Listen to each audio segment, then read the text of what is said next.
Hello and welcome to the class. My name is Daniel. Today we're going to be looking at vocabulary and grammar in the IELTS speaking. If you have a question after the class, you can go to the top of the screen and click on the chat icon to send us a message. This is the first of two classes and will last just over 20 minutes. First, we're going to talk about grammatical range and accuracy, and then we're going to look at some tips that can help you to improve that. So by the end of the class, you should be more familiar with how this affects your speaking score. During the class, there'll be questions for you to answer. These will appear below the video. I'll tell you when you need to answer them, and I'll give you 10 to 15 seconds for each one. So let's look at what grammatical range and accuracy is. Well, as you can imagine, it's the grammar part of the speaking, so that where the examiner is assessing your grammar. And we can see here the marking criteria that they use to assess it. And you can see here it's going from 6 to 9. 9 is the highest. It actually goes down to 0, but we're just going to focus on 6 to 9 here and look at some of the key features. Now, one of the words that comes up in all of them is the word structures here. Structures. And structures are different types of sentences, different ways of organizing your sentences. And depending how many different ones you use, you can get a higher or a lower mark. So here you can see it uses a full range of structures naturally and appropriately. So the person uses them in a very natural way, like a native speaker almost. Whereas at the bottom, you can see it uses a mix of simple and complex structures. Now we're going to see what's meant by complex structures in a moment. Another thing is error-free sentences. So if you're making lots of mistakes, then obviously you're going to get a lower mark for your grammatical range and accuracy. And you want to produce error-free sentences. So an error-free sentence means a sentence with no mistakes. Here you can see it says frequently produces error-free sentences. So that means the majority or a lot of the sentences have no errors in them. Whereas here it says a majority of error-free sentences. So, a large portion of them are error-free. And again, we're going to look at errors in the coming slides. So let's summarize those points. We've got complex structures, which, as I said, we're going to look at in a moment. Flexibility, so how naturally or flexible you can be with using them. The number of mistakes that you make or errors that appear in your sentences. So let's start by looking at what is a complex sentence. Well, it's a sentence made from two or more clauses connected by a linking word. So we first need to understand what is a clause. Well, a clause is part of a sentence containing a subject and a verb. For example, here we can see the car is the subject and broke down is the verb. Now, this is a sentence because it ends with a stop, but it's a sentence which contains one clause, one subject and one verb. If there's two subjects, two verbs, that means there's two clauses. Let's see some examples in a minute. Then, thinking about the linking words, well, linking words are words like while, where, when, who, which, because, so, therefore, and, but, if, that. All these words that connect sentences together or connect clauses together in a lot of different situations. So there's some common complex grammatical structures that you might be familiar with and that could be used in your speaking. For example, you might have conditionals. So conditionals are the if clauses. And we can see in this sentence, we have one clause here because it has one subject, I, and one verb, that's have. So that's one clause. And here we've got I play. That's another clause. So there's two clauses in this sentence, and they're connected by the word if. If is connecting them together. So this is a complex sentence. Two clauses connected by one linking word. So conditionals are a good example of that. Relative clauses are also complex sentences. So you've got one clause here, I think.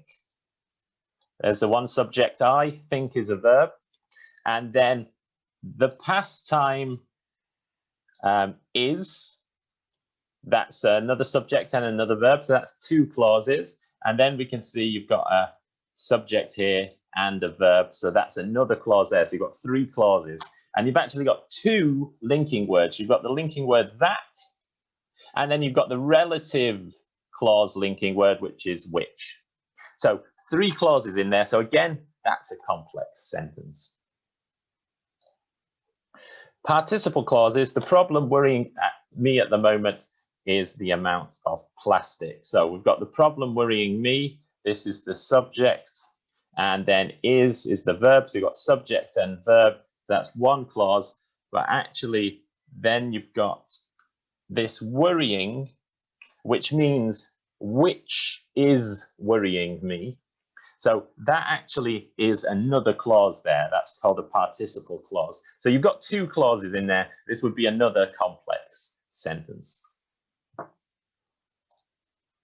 Then sentences with that are very common. So I, subject, strongly believe is the verb. And then you've got the that is the linking word.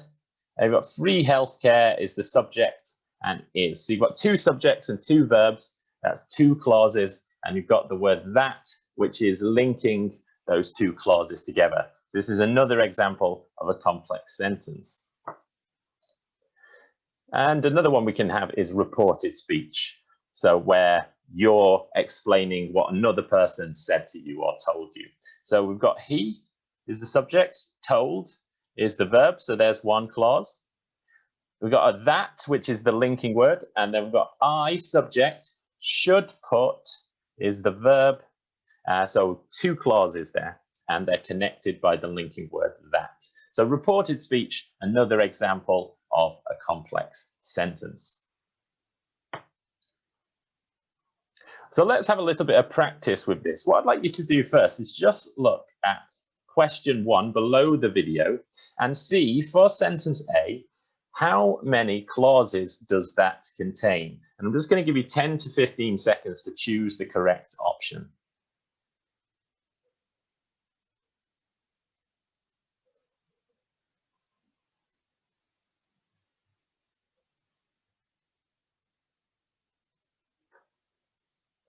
Okay, well, let's look together. So we've got I is the subject, would love to travel is the verb, and then we've got I as another subject, finish is another verb, and it's connected by the linking word when. There's two clauses in there. So the correct answer for that is 2. Now I want you to look at questions 2 to 5 and try to do the same for these 4 sentences. And I'll just give you some time to try that.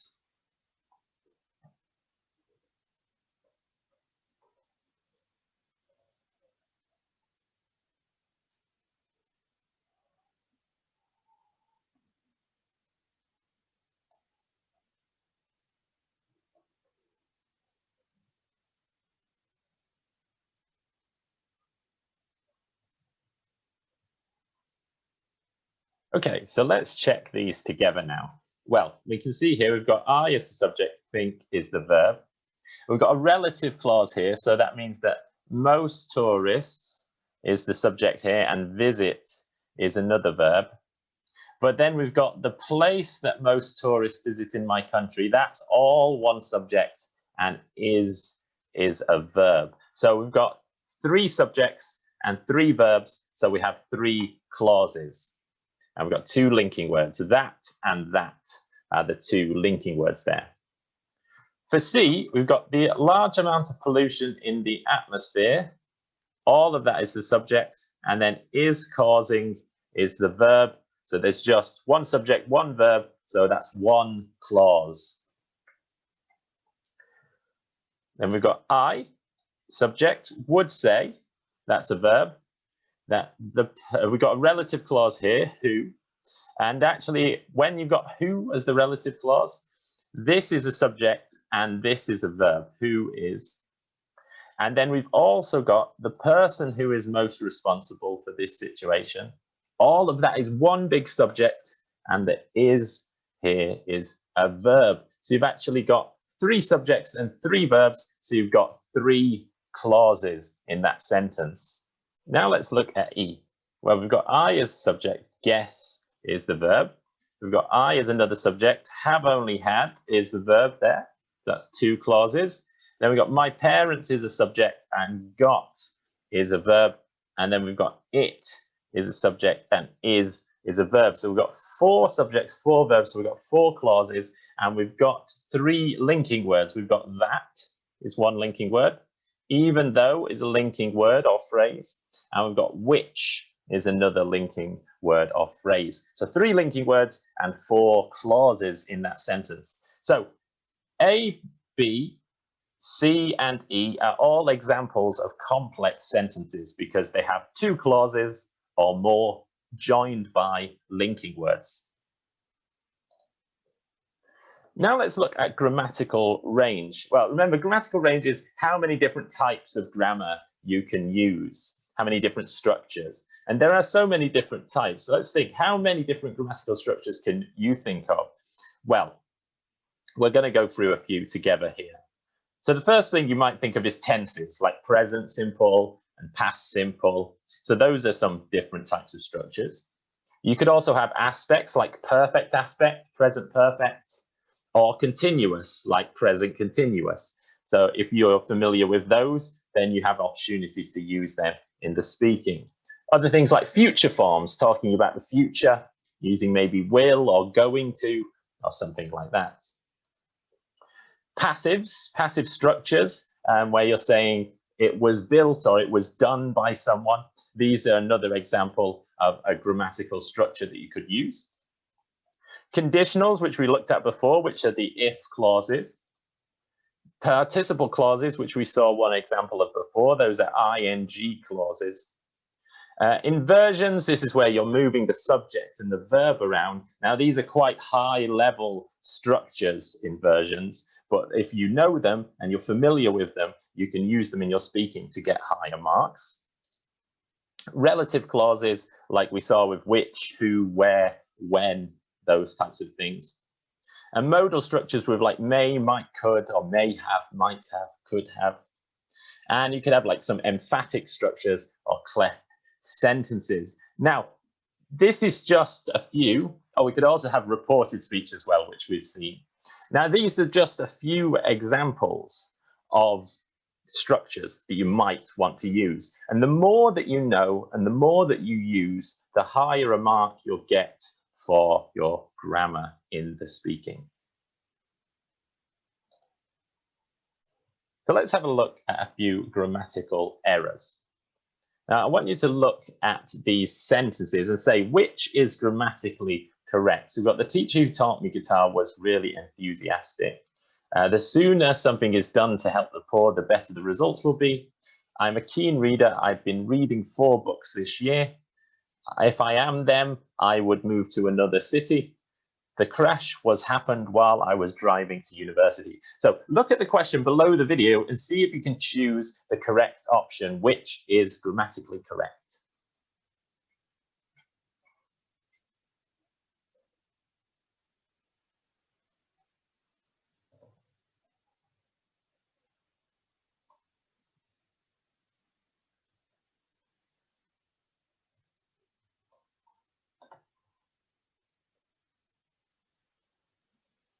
Okay, well, let's go through them one by one to see. It says the teacher who he taught me guitar was really enthusiastic. This is not correct. It's got this who, he.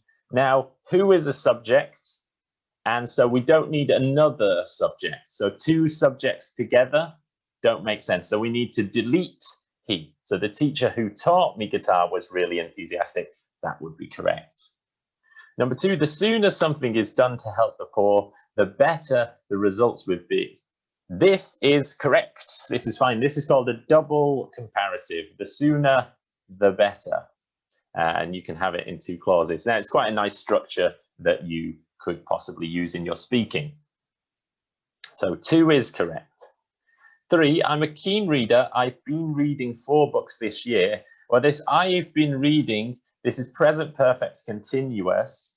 When we want to say how many, so 4 books, 5 books, 6 books, we don't use present perfect continuous. We would use present perfect simple to say how many. So you'd say, I've read 4 books this year.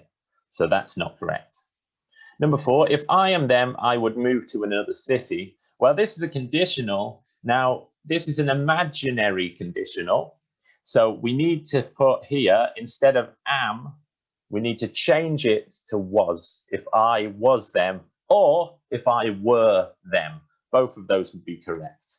And then that would make it a correct sentence. If I were them, I would move to another city. And that's a second conditional. And then the last one, the crash was happened while I was driving to university. The problem here is was happened. Now, happened can't be put into a passive form. It can only be active. So was happened is a passive structure. So what we need to do is just delete was and say the crash happened while I was driving to university. That would be correct. So with happened, we need to use an active form. So these are some typical errors. The first is with relative clauses. The second is with aspects, so present perfect continuous versus present perfect simple. The fourth is conditionals, and the fifth one is a problem with understanding passive versus active. Now, these are just some examples of grammatical errors that you might have or that might come up in your speaking. The most important thing is to learn your own common errors. So when you're in class or when you take a test online or do some practice activities, if it says you made a mistake, make a note of what mistake you made, particularly with speaking, as we're talking about the speaking exam. Notice what mistakes do you make when you speak. Make a note of them and see if you can work to try to improve those. Well, remember, if you have a question, you can go to the top of the screen and click on the chat icon to send us a message. Now take class 2 on this topic, and remember to complete the online training and do the practice activities. Thank you very much for coming to the class. We'll see you again. Goodbye.